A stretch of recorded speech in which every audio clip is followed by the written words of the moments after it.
Hi everyone, in this video we're going to be looking at enzymes. We're going to be looking at what they are, why they're important and how they work. Keywords for this video are of course enzymes, activation energy, substrate, products, active site, enzyme substrate complex, cofactors, coenzymes and enzyme inhibitors. These are your pointers for today's lesson. Please ensure that you are able to achieve all of these by the end of the lesson. Okay, there's another video that you can watch. Please make sure you watch that in your own time. If you want an alternative explanation, I think they're quite good. All right, so we're going to be looking at what enzymes are first of all. Enzymes are biological catalysts. And that means that they speed up the rate of a chemical reaction, but crucially they remain unchanged in that reaction, and that means we can use them again, which is biologically efficient. You think about it, using something once, throwing it away, getting a new one, consumes energy. We don't want to do that in the human body, so we reuse what we can. Now, enzymes are made of protein, and that's really important that you remember that. They are organic molecules. They are made of protein. Now, the reason why enzymes are so important is because they lower the energy required for a reaction to happen. So they make it easier. So the energy required for a reaction to take place is known as activation energy. This graph here just illustrates that point. So the red line is showing the energy required to even get started on a reaction. So we actually have to get up to here before a reaction will take place and produce products. Whereas the blue line shows the reaction, the energy required for a reaction to take place when an enzyme is present. So we are literally significantly lowering the amount of energy required, and that makes the reaction easier and it will go faster. So this cartoon here is just showing how enzymes work. So you can see that this yellow molecule is the enzyme, and that cutout space is the active site where reactions take place. Now this reaction only happens when this one molecule binds to it. And you'll notice that that happened because the shapes were complementary. And that takes us on to the lock and key theory. Often we refer to enzymes and their substrates being specific to each other. And what we mean by that is that they will fit together the same way that a key fits into a lock. So there are millions of keys and millions of locks out there in the world, but only one specific shape of key will fit into one specific lock. So if we think about the lock as being the enzyme, the surface that it has is going to be complementary to the surfaces of the key, and when they combine in a certain way, you will either lock or unlock that lock. Here I've just got a cartoon to illustrate what's going on. So first of all, in words, we are saying that enzymes have a particular shape to the surface where reactions occur, and that is called the active site. When a specific substrate has a shape that is complementary, then you get a chemical reaction happening. So what we can see here is that the substrate molecule, which is quite a large one, has a complementary shape to the active site of this enzyme. When they combine, we have an enzyme substrate complex, the reaction takes place, and at the end of that reaction, we have two individual products, and the enzyme remains unchanged. So the two types of reactions that we can have are a breakdown reaction, also known as degradation or catabolic reactions.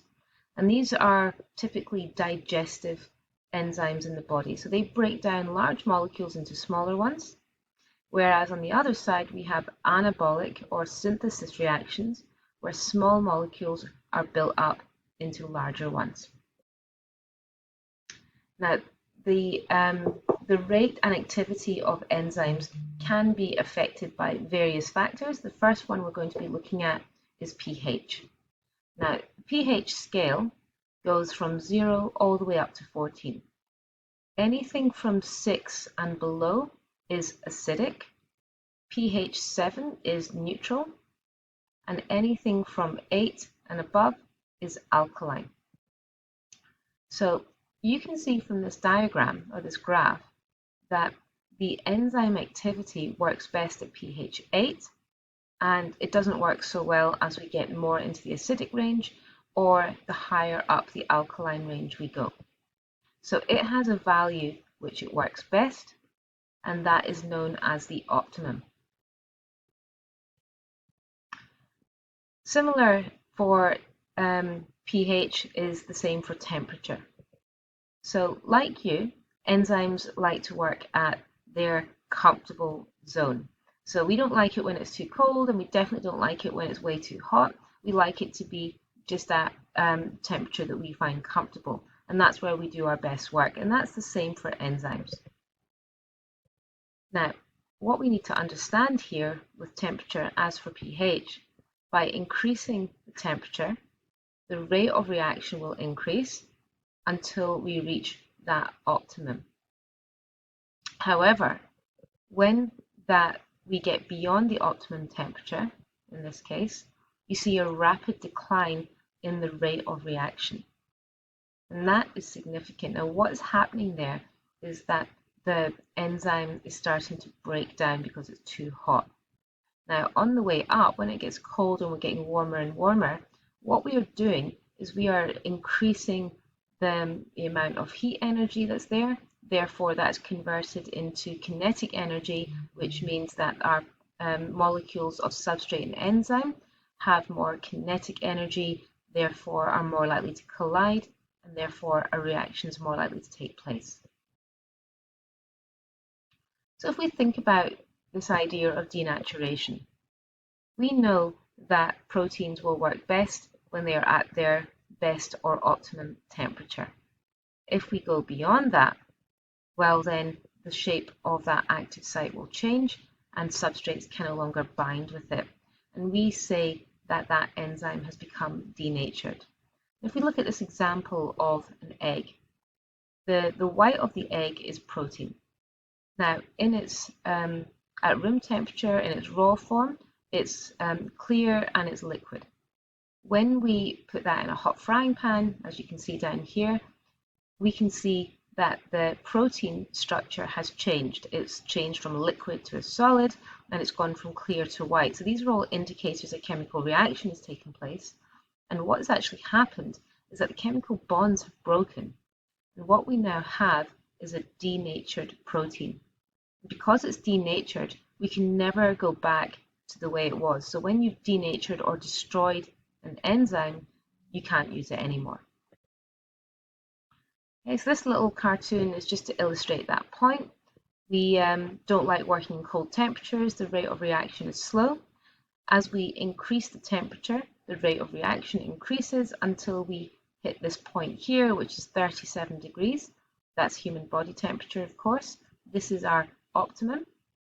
When our body cells get beyond 37 degrees, they really don't like it, and if they get too far beyond that, we start to get denaturation happening and the enzyme will break apart.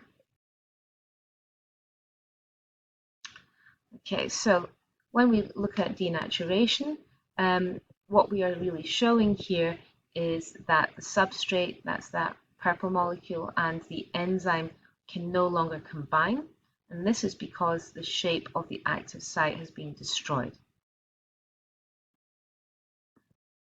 Other things that can affect enzyme concentration are the concentration of substrate molecules.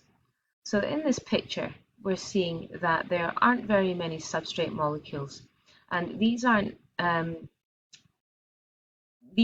beings that can think. So what happens with molecules is that they collide randomly with each other, and the less substrate molecules there are, the less likely a collision is going to take place.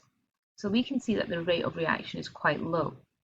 As we increase the substrate molecules, we are increasing the chance of a substrate combining with an enzyme, and therefore the rate of reaction starts to increase.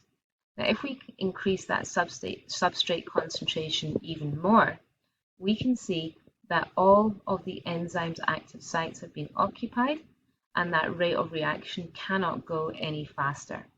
And the reason it can't go any faster is because there are no more enzymes.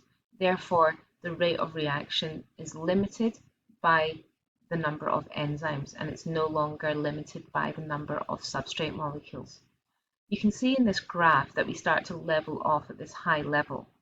Okay, so what we're showing is that the reaction is still going at quite a fast rate. It's just not going to increase anymore. The converse of that is looking at the enzyme concentration. So in this scenario, we've only got 3 enzymes and we've got 5 substrate molecules. If we were to increase the substrate molecules, it's not going to make the reaction go any faster.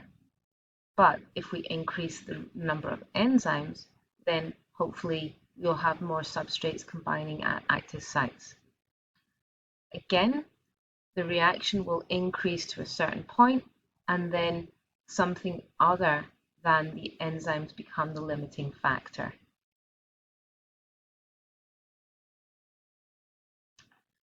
Okay, so now we've talked about pH, temperature, and enzyme and substrate concentration. We're going to be looking at how enzymes can be activated in the human body. We're going to be looking at 2 things called cofactors and then coenzymes. Now, cofactors and coenzymes are both inorganic non-protein molecules, and their job is to help the substrate fit with the enzyme at its active site. And we only need small quantities of these molecules, and they can be found naturally in our diet. And examples of cofactors are copper, zinc, iron, and magnesium. Now, coenzymes work in a similar fashion. Examples would be vitamins such as B12. Now, you can see in this cartoon here that the cofactor or coenzyme will combine with the enzyme at its active site. Now, what they're actually doing is they're helping that substrate molecule to fit with it, because they are taking up the space where that active site would not be complementary. So without these cofactors or coenzymes present, this substrate molecule would not bind to the active site, and therefore the rate of reaction would be slower. The final thing that increases or decreases rates of reaction are inhibitors. Now, inhibitors, as the name suggests, always inhibit or stop enzyme-controlled reactions. So they will always decrease the rate of reaction, and in severe cases, they can stop them completely. There are 2 types of inhibitors. We've got competitive ones. As the name suggests, they compete with substrate molecules to bind to the active site. So if there are more substrate molecules than competitive inhibitors, the reaction will probably increase. However, if we have more competitive inhibitors present, then the reaction will probably decrease.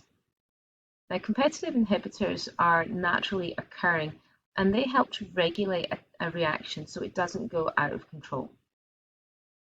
We have another type of inhibitor, and this one is non-competitive. And what non-competitive inhibitors do is that they bind to an area of the enzyme that is not the active site. And by doing so, they alter the shape of the active site, and as a result of that, our substrate molecule cannot bind with that enzyme. So they have this kind of, if I can't have you, no one can attitude. So non-competitive inhibitors, they will alter that active site and therefore render that enzyme useless. And that can be a little bit more dangerous, because if you have a small number of non-competitive inhibitors, you're going to naturally decrease that rate of reaction. Common example of a non-competitive inhibitor is cyanide. Now, cyanide used to be used as a poison to destroy plants, and it's actually naturally produced by plants as a method of stopping anything else from growing around it. If humans ingest that, it will kill them pretty quickly. The reason for that is that cyanide is a non-competitive inhibitor that prevents enzymes in respiration from working properly. So if respiration can't happen, humans can't produce energy in cells. If we can't produce energy in cells, then unfortunately nothing will happen. We'll die. I'm going to review what we've learned so far. We know that enzymes are made of protein and they speed up the rate of chemical reaction without them being changed themselves. We know that they combine with their substrate in a specific way using the lock and key model. Enzyme reactions can be catabolic or anabolic, and they can be controlled by a number of factors such as temperature, pH, concentration of enzymes and substrates, the presence of cofactors, coenzymes, or inhibitors. These things can all affect the rate of chemical reaction. The word optimum means the best, so we have an optimum temperature, so that's the best temperature enzymes will work at, similar with pH. We know that temperature and pH can denature enzymes. That means they destroy the active site of an enzyme by breaking chemical bonds. This process is irreversible and therefore renders that enzyme useless. Inhibitors can be competitive or non-competitive, and they will also control the rate of reaction with enzymes, and they can affect how useful those enzymes are. So now we're at the end of this lesson. Here are some exam questions for you to try. Please pause the video and have a go at them. And at the end of this, there are some answers for you to work through. And lastly, please make sure that you complete pages 30